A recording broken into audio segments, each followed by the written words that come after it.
जय श्री राम, जय श्री राधे, हर हर महादेव।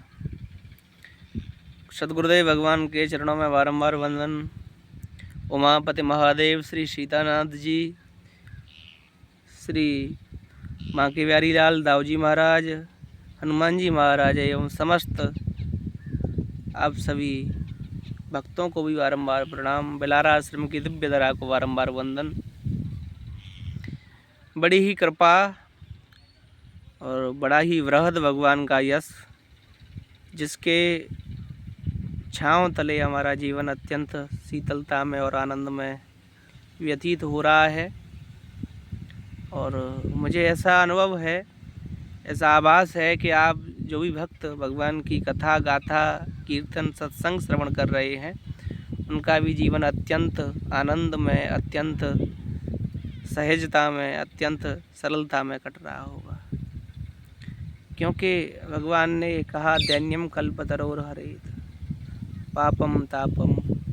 जितने भी पाप हैं, ताप हैं, दैन्यता है, वो भगवान का नाम उनको भस्म कर डालता है। भस्म सात कुरुते अर्जुन, भगवान ने गीता में भी कहा, यथई दान से समिद्धग्निर भस्म सात कुरुते। जैसे दावाग्नि आने पर वन में, जंगल में कैसी भी लकड़ी हो, सूख गई हों, गीली हों या फिर हरी भरी हों, अग्नि ये नहीं देखती कि ये लकड़ी कैसी है, उसे जला डालती है। ऐसे ही भगवान नाम की जो औषधि है, भगवान नाम की जो अग्नि है, वो पाप रूपी समूहों को भस्म कर डालती है।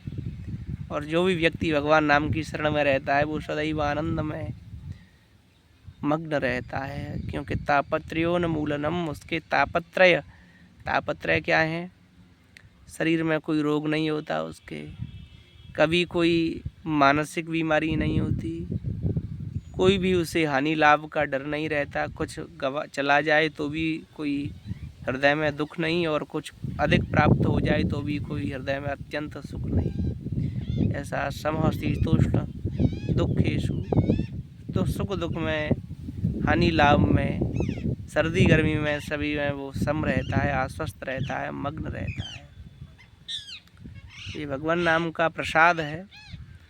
और आप कहीं भी जाइए, जैसी स्थिति में, जैसे स्थान पर आप जाओगे, वहाँ का प्रसाद आपको अवश्य मिलेगा। तो संसार में आए हो तो संसार दुखालय शाश्वतम, दुख का घर है तो दुख तो मिलेगा। लेकिन इसका यही रामबाण इलाज है कि भगवान की शरण चरण में रहोगे तो फिर इस दुख का भान नहीं होगा। क्योंकि दुख इंद्रियों का व्यतिरेक का कारण है, इंद्रियों के अज्ञान का कारण है। नहीं तो हमारा चित्त सर्वथा आनंदमय है। क्योंकि परमात्मा के अंश से हमारा अवतरण हुआ है। ईश्वर अंश जीव अविनाशी, ईश्वर के अंश हैं, अविनाशी हैं। जीव नाम इसका तभी पड़ा जीवात्मा, क्योंकि इसने मान लिया कि मेरा जन्म हुआ है, मैं जन्मने और मरने वाला हूँ, मैं अमुक गोत्र का हूँ, अमुक मेरा शरीर है, मैं इतना संपत्ति है, इतना मेरे पास ऐश्वर्य है। ये मानने पर ही हम जीवपना यानी सीमित हो गए। जीव माने बंध जाना, सीमा में आ जाना। तो इस प्रकार से भगवान ने तो बताया कि आप भगवान के अंश हो, असीमित हो, अविनाशी हो, और अंश का अंशी कभी उनसे अलग नहीं होता। इसलिए जो भगवान की शरण में रहता है, उसके तापत्रय नष्ट होते रहते हैं। उसे न कभी दुख व्यापता है, न कोई हानि लाभ, न कोई रिश्ते।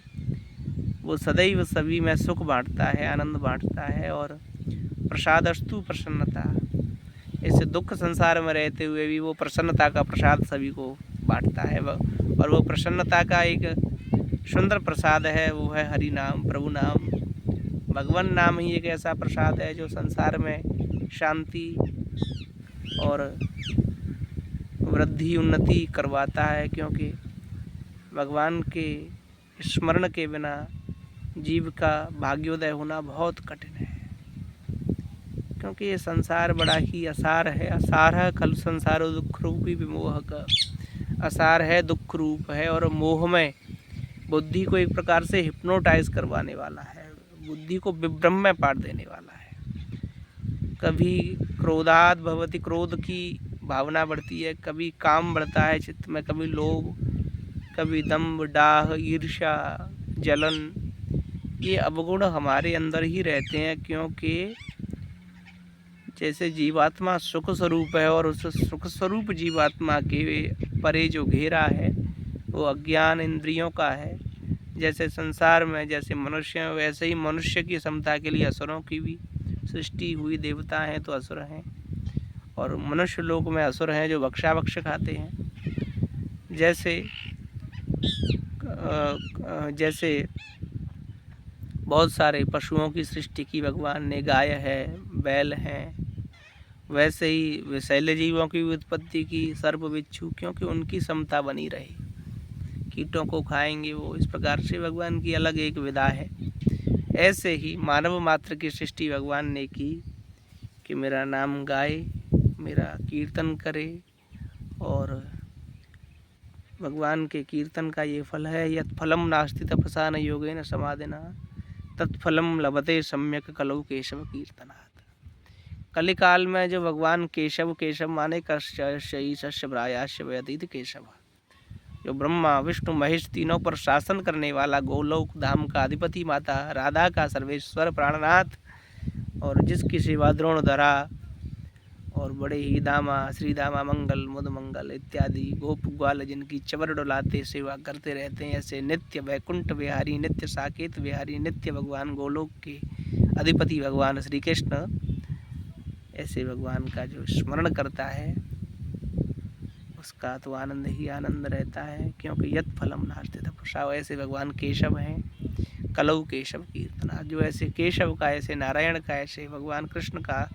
ध्यान करता है, कीर्तन करता है, सेवन करता है, भक्ति करता है, कैसे भी सेवा करता है वो, उसके जीवन में सदैव आनंद रहता है, उसे कोई रोग नहीं होता, कभी चित्त विषाद में नहीं जाता, निराश नहीं होता, हताश नहीं होता, क्योंकि जो सबको प्रसन्नता और सबको आस देने वाले हैं, सबको सहारा देने वाले हैं, सबकी सहायता कर रहे हैं, ऐसे भगवान उसके पति हैं, उसके स्वामी हैं, तो भला ये संसार की चिंताएं, बाधाएं, निराशाएं उस पर हावी कैसे हो पाएंगी। तो भगवत भक्ति में इतनी सामर्थ्य है कि आपको बचा सकती है, नहीं तो श्लोकों के माध्यम से बताएं, वो भी सगरोपि खट्वांगश्च, राजा सगर को, जिसके 60,000 पुत्र थे, उसको कितना दुख उठाना पड़ा। आंखों के सामने ही पुत्र भस्म कर दिए कपिल देव भगवान ने। इंद्र ने यज्ञ, पशु यज्ञ का जो घोड़ा था अश्व, वो बांध दिया था वहाँ पर। महाराज कपिल जी के सामने बकने लगे तो उन्होंने अपनी योग दृष्टि से जला डाला। बाद में 3-4 पीढ़ी तक तप किया, तब जाकर के माता जानवी गंगा के द्वारा उनका मोक्ष हो पाया। खट्वांग राजा को भी बड़ा कष्ट झेलना पड़ा, पूरा जीवन प्रजा में निकाल दिया, बाद में 2 घड़ी में अपनी मुक्ति की। अंग राजा हुए, अंग राजा के पुत्र बहन हुए, उनको भी पुत्र के भय से, क्योंकि सुनीता का पुत्र था, मृत्यु का पोता था, देवता था, तो उनको भी भागना पड़ा कि ये बड़ा दुराचारी है मेरा पुत्र, कहीं मुझको भगा दे, उससे पहले ही चला जाऊँ, अपना अपमान क्यों करवाऊँ। तो ऐसा इसीलिए बताया गया कि प्रजा दुखेन कर्षिता। ये संसार एक गाना भी है, उसको एक पद भी है, एक गाते हैं लोग उसे, जो दर्द मेला अपनों से मिला, गैरों से शिकायत क्या करना। अब गाओगे तो सभी पद भगवान से ही जोड़ने वाले हैं, चाहे वो गाने हो या भजन हो या पद हो, क्योंकि सबके लक्ष्य तो भगवान ही हैं, उनके अलावा कुछ है ही नहीं। तो फिर ये बीच की जो स्थिति है उसमें किसी अनित्य व्यक्ति को क्या जोड़ना। तो हम तो गानों के भावों को भी भगवान से ही जोड़ते हैं। जो दर्द मिला अपनों से मिला, गैरों से शिकायत क्या। अब बेटे को पालो, पुत्र पत्नी सभी को बड़ा करो, और उन्हीं को मारते हैं, कहते हैं क्या दे दिया तुमने, क्या किया हमारे लिए, और सब कुछ कर दिया, पूरा जीवन निकाल दिया, और उनको ये सुनने को मिलता है। तो संकेत मात्र ही बताना चाहिए। और बुद्धिमान पुरुष तो वही है जो संकेत को ही सावधानी समझ करके और बच जाए। करे खूब, खूब कमाए, खूब पाले पोषे बड़ा करे, लेकिन जो अधिक ममत्व रखता है बाद में वही दुख पाता है। ये सत्य है, सत्य है।